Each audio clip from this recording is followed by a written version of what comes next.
السلام علیکم ورحمۃ اللہ وبرکاتہ. الحمد للہ رب العالمین والصلاة والسلام علی رسولہ الکریم اما بعد. قال اللہ تعالی فی القرآن المجید والفرقان الحمید فاعوذ باللہ من الشیطان الرجیم بسم اللہ الرحمن الرحیم. وقرنا فی بیوتکن ولا تبرجنا تبرج الجاہلیۃ الاولی واقمنا الصلاة وآتینا الزکاة واطعنا اللہ ورسولہ. معزز و مکرم صدر محترم مشرق استاذ کرام اور میری دینی بہن، آج کی اس پرانق محفل میں میرا موضوع خطابت ہے بے پردگی. خواتین اسلام، جو میں نے ابھی آیت تلاوت کی ہے اس کا ترجمہ یہ ہے کہ تم اپنے گھروں میں اطمینان سے بیٹھی رہو، زمانہ جاہلیت کی طرح اپنے بنو سنگار کو ظاہر نہ کرو، نماز قائم کرو، زکوٰۃ ادا کرو اور اللہ اور اس کے رسول کی اطاعت کرو. لیکن افسوس صد افسوس، آج کل کی خواتین کا معاملہ بالکل اس کے برعکس ہے. شریعت کچھ کہتی ہے، اللہ اور اس کے رسول کچھ کہتے ہیں اور کرتی کچھ اور ہے. اللہ تعالیٰ عورتوں کو حکم دے رہا ہے وقرنا فی بیوتکن، اے عورتوں تم اپنی گھروں میں اطمینان سے بیٹھی رہو، ولا تبرجنا تبرج الجاہلیۃ الاولی، زمانہ جاہلیت کی طرح اپنے بناؤ سنگار کو ظاہر نہ کرو. لیکن خواتین اس اطمینان سے اپنے گھر میں بیٹھنے کی بجائے بازاروں، محلوں، گلیوں میں گھومتی نظر آتی ہے، بلکہ وہ یہ سمجھتی ہے جب تک بناؤ سنگار پر مردوں کی نظر نہ پڑ جائے جو روپیے ان پر لگے ہیں وہ بیکار ہے. اللہ اکبر. اسی طرح آگے اللہ تعالیٰ نے فرمایا وَأَقِمْنَا الصَّلَاةَ، نماز قائم کرو. لیکن آج کی عورتوں کو نماز قائم کرنے کی فرصت ہی کہاں ہے. جب بھی ہم محلے میں نکلیں گے تو پڑوسی کی ہاں میں ہاں ملانے والی 10-5 عورتیں مل جائیں گی. کبھی ان کی برائی، کبھی ان کی غیبت، کبھی شوہروں کی برائیاں شروع کر دے گی. تو بتائیے انہیں نماز کی فرصت کب اور کیسے ملے گی.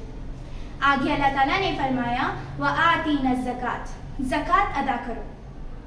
لیکن آج کی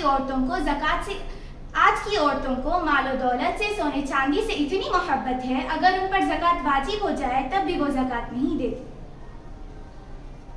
ذرا غور کیجئے، معلوم ہوتا جائے گا کہ شریعت کے ہر کاموں میں معاملہ بالکل الٹا ہے. شریعت کہتی ہے نیکی کو اپناؤ، معاشرہ برائی کو اپناتا ہے. شریعت جس کام سے منع کرتی ہے معاشرہ اسی کو کرتا ہے. آگے اللہ تعالیٰ نے فرمایا وَأَطِعْنَا اللَّهَ وَرَسُولَهُ، ہر معاملے میں اللہ اور اس کے رسول کی اطاعت کرو. میری پیاری بہنوں، جیسا اس زمانے میں ہو رہا ہے اسی طرح زمانہ جاہلیت میں ہوتا تھا. عورتیں اپنا بناؤ سنگار پیش کرنے کے لیے مردوں کے ہجوم میں جایا کرتی تھی. ان کے بناؤ سنگار کا معاملہ بالکل عجیب تھا.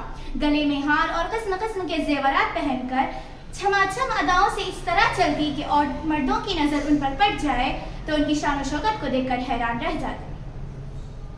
اسی طرح ہو بہو آج کے زمانے میں ہو رہا ہے، بلکہ اس سے کہیں زیادہ ہو رہا ہے.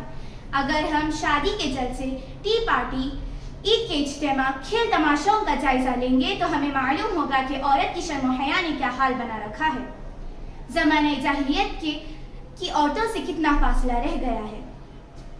میری پیاری بہنوں، اسلام نے آ کر ان سب برائیوں کی اصلاح کی ہے. اسلام نے آ کر ان سب برائیوں کی جڑ میں ایسا کلہاڑا مارا کہ زمانہ جاہلیت کی ساری رسم و رواج کو جڑ سے اکھاڑ پھینک دیا.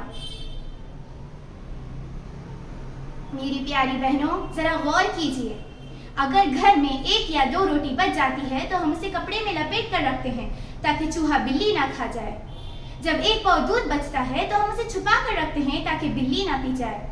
جب گھی کھلا ہوا چھوڑ دیتے ہیں تو ہم یہ سوچتے ہیں کہیں اس میں گرد و غبار نہ پڑ جائے. جب ہم اتنی چھوٹی چھوٹی چیزوں کی اتنی اہمیت رکھتے ہیں، جس کو چھپانا ہے اس کو کھلم کھلا ظاہر کرتے ہیں. کسی شاعر نے کیا خوب کہا، زمانے کی جہالت کا عالم تو دیکھ، زمانے کی جہالت کا عالم تو دیکھ، قیمتی چادریں بے جان قبروں پر اور زندہ عزتیں بے حجاب پھرتی ہیں. خواتین اسلام، پردہ اور حجاب تمام انبیاء علیہم السلام کے زمانے کا ایک مشترک حکم رہا ہے.